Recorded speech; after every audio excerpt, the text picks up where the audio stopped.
This is my 30th favorite book review. I've done 30 of these things. And it's only taken me 15 months.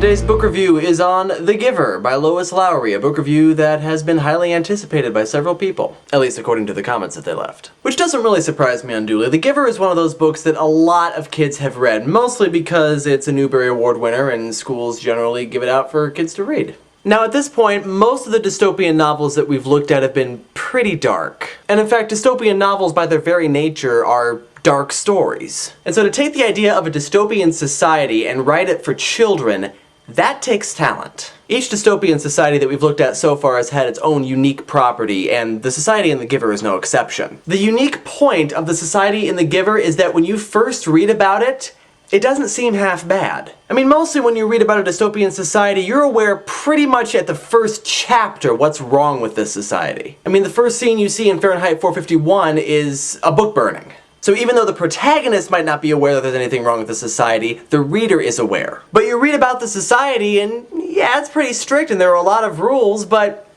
I mean, it's well ordered, it's clean, it's comfortable, people want for nothing.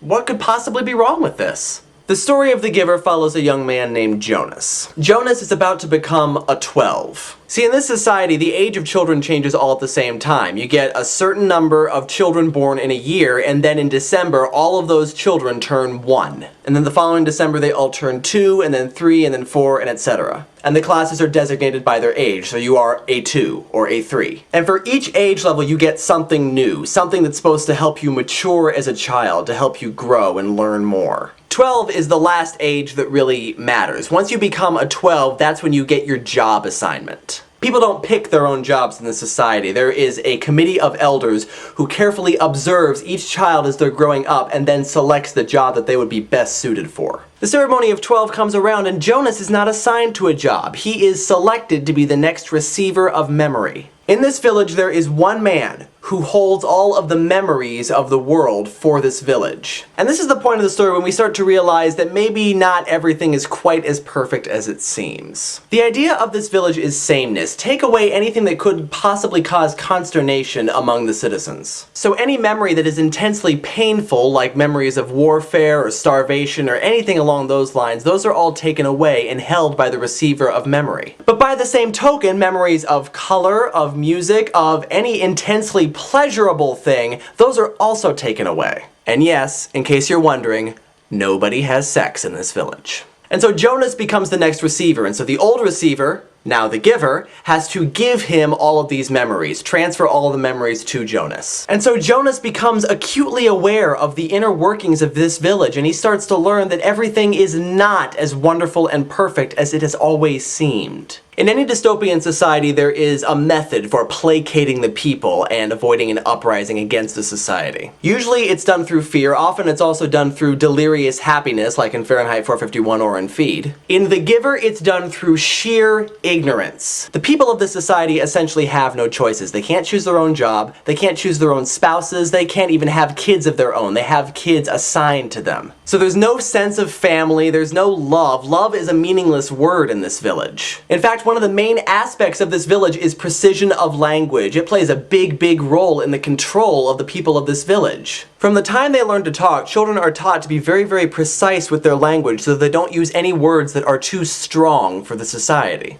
But ironically, the precise language also clouds actual meaning. For example, at the beginning of the story, we hear about a citizen's release from the village. Taken out of context like that, it just sounds like exile. They're being sent away from the village. But we soon come to learn that release is a euphemism for something much darker. And so once Jonas sees the inner workings of this society, he can't believe that people would allow this to happen. But the thing is, these people don't know any other way. And they have no reason to question if there's anything wrong with this. In fact, a lot of the measures that they take are measures that could potentially solve a lot of world problems. Environmental problems, everyone rides bicycles. Overpopulation problems, only a certain number of people are allowed to be born every year. Joblessness, jobs are selected for you. Domestic disputes, spouses and children are selected for you. The scariest thing about this society is that it works, and there is no danger, none, of there ever being a revolt. And one of the main reasons for that is that the Committee of Elders themselves are under the same control as everybody else. The rules that have been set down have been in place for a long, long time, and nobody remembers any other way except for the receiver of memory. Now, one could argue that this is not necessarily an effective dystopian novel because it is based in fantasy. There are magical and supernatural elements, and therefore it's not quite as plausible as it might otherwise be. But here's why I think The Giver is an effective dystopian novel, and Cassie, I hope you're paying attention. Ultimately, The Giver asks this question: if it were possible to create a world in which there was no pain, no starvation, no war, no serious problems anywhere, but the price of that organization was to eliminate not only all the pain from our lives, but all of the love from our lives. To eliminate all the memories that are too strong or too colorful, to make everything bland, black and white vanilla. If such a thing were possible, would we do it? Answering that hypothetical might tell us a lot about ourselves as the human race, and so The Giver remains an excellent example of a children's dystopian novel, and it remains on the favorites list. Now, you may not know this about The Giver, but it actually has 2 companion novels. And so Gathering Blue by Lois Lowry is going to be next on the favorites list. And now I can return my borrowed copy of The Giver to Alicia. And I said that just so I could mention Alicia in a video. Hi. See you next time.